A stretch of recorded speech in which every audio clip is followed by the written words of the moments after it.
I don't think being a writer is lonely necessarily.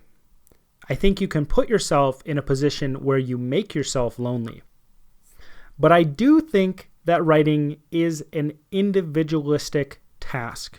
And I'm going to explain why I think that is the case in this episode.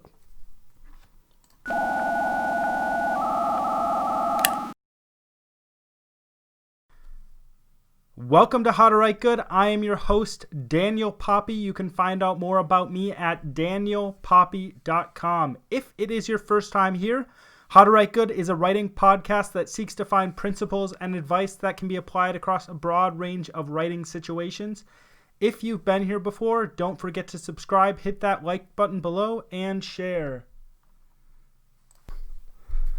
I've learned over the past 5 years, and maybe it's been over the past 15 years, because maybe this process started a long time ago, that to be successful as someone who is creative or someone who wants to grow into a creative field, you need people around you who are willing to support you.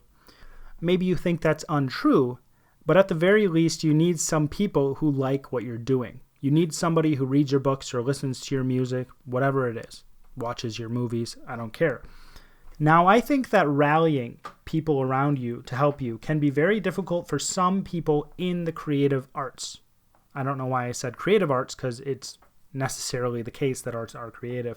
I think that it can be difficult for some people because I think that creativity and arts, and especially writing, is a very individualistic thing.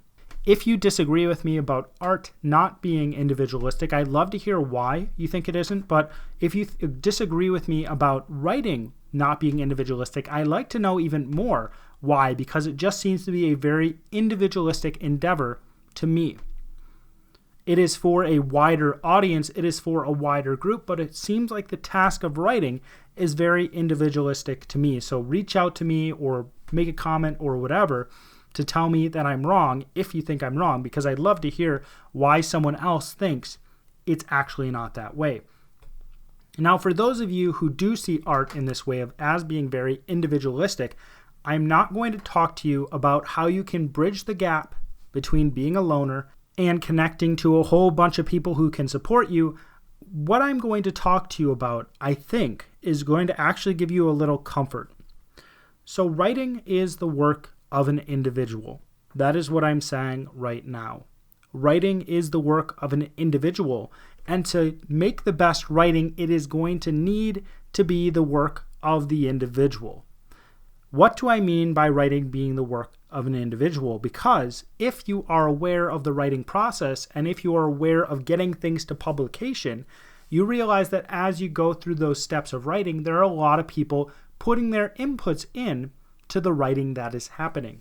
But I do not mean that you do not get help at all during the writing process. I mean that the writing that comes out from a person is from an individual person. Maybe an example will help you understand this better.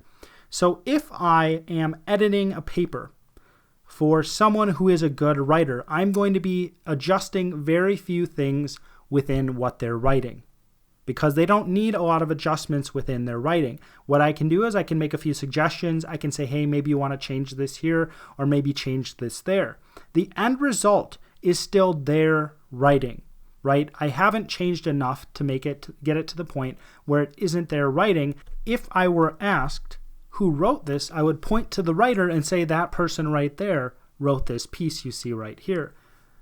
But if I were editing someone's paper who was a very bad writer, what happens is I can either choose to essentially write that whole entire thing for them, or I can say you need to try again, because it is not at the point where I can pick it up and I can do any editing that matters.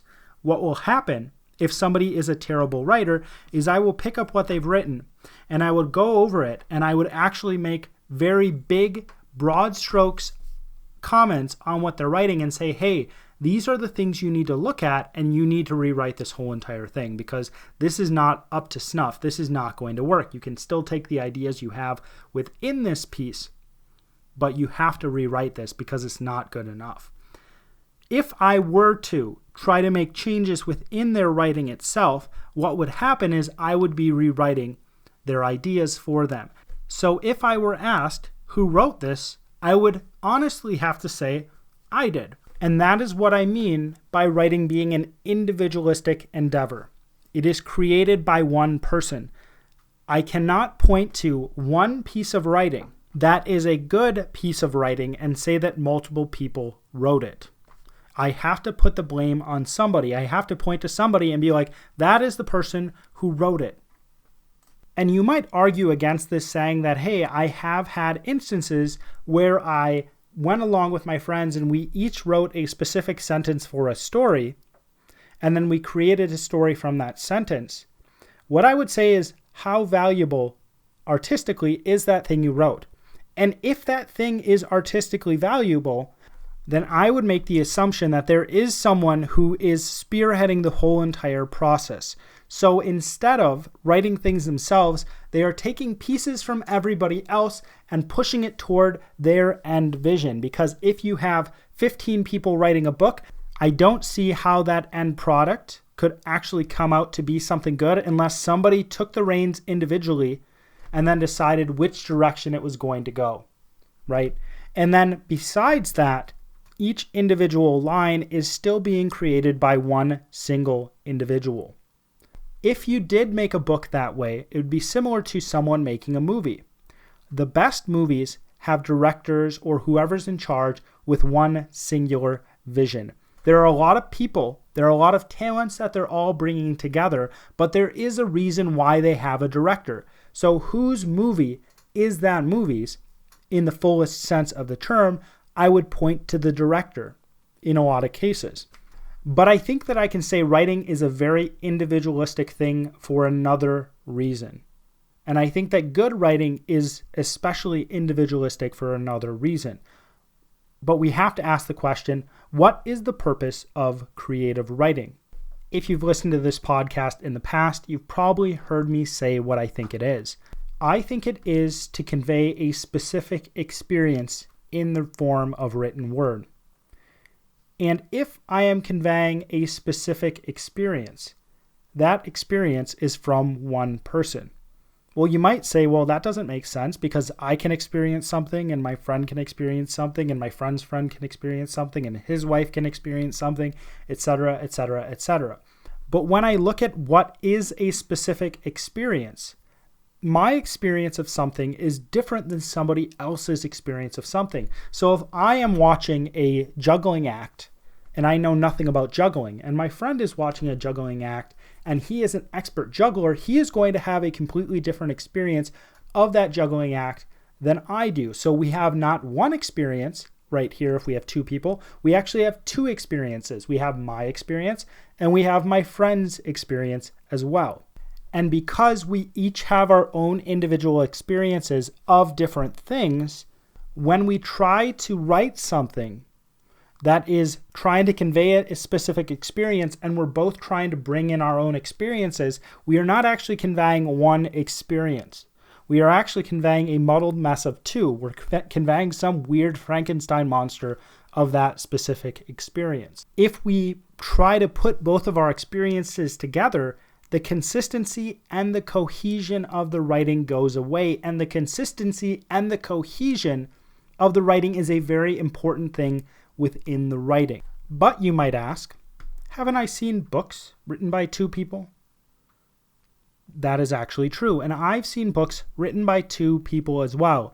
And what I'm guessing happened within those books is that one person was spearheading the story, and we can still tell a story using two people to tell that story, but the writing itself was actually developed by one person, right? There are chunks of writing that is written by one of the authors, and there are chunks of writing that is written by the other author, but each of those chunks of writing is written by one specific person. Both authors are not sitting down at the same table and going back and forth for how they're going to write a specific thing. They're both writing separately, and then they're giving it to the other person. That person's developing the writing. They're saying, hey, we should change this, we should fix this. And after both of them have written blocks within the story, then they're putting it together, they're polishing it off, they're making sure that story is actually going to flow together. So they're not writing together. if that makes sense. They're writing separately and then they're trying to marry their writing together the best they're able to. But you still might argue that that is one artistic piece created by two people, or that is one writing piece created by two people. And yes, that is true. Two people have created one book. And is there value within that book? And I probably say yes. So that would be an issue with my theory. But I would say that in most of those cases where you have two people creating a piece of art or two people writing together, you're going to probably have someone who spearheads that artistic movement and then someone who takes that artistic movement from the spot where the person left it and brings it to a polished state, if that makes sense. It's similar to this. If I were going to make a painting with somebody, I could put in the basic idea of the painting. And then the other person could come in and then they could finish the painting with the paint itself, right? I could draw it out with a pencil. I could be like, here's where everything's going to be. This is how it's going to look. And then I have my partner who is painting come in and then take the paint and actually paint the painting. You can also do this with writing music as well, right? So I could make a melody and then I could hand that melody off to somebody else and they could do something with that melody. But I still would probably point to one specific person who is actually the artist in that situation. Again, if you disagree with me, if you think I'm totally off base, then you can totally tell me how that is the case.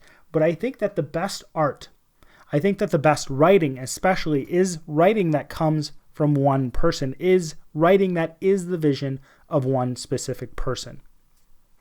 So tell me what you think. Tell me in the comments below if you are watching this on video, or you can connect to me on a social media as well. If you enjoyed this, you're probably wondering how you can support me. Well, you can actually do two simple things. Follow the first link below to grab a copy of my book, and then follow the second link and sign up for my newsletter. It's that simple. Those two things will mean the world to me and give me more time to write books and create content for you. As always, my name is Daniel Poppie, and this is How to Write Good.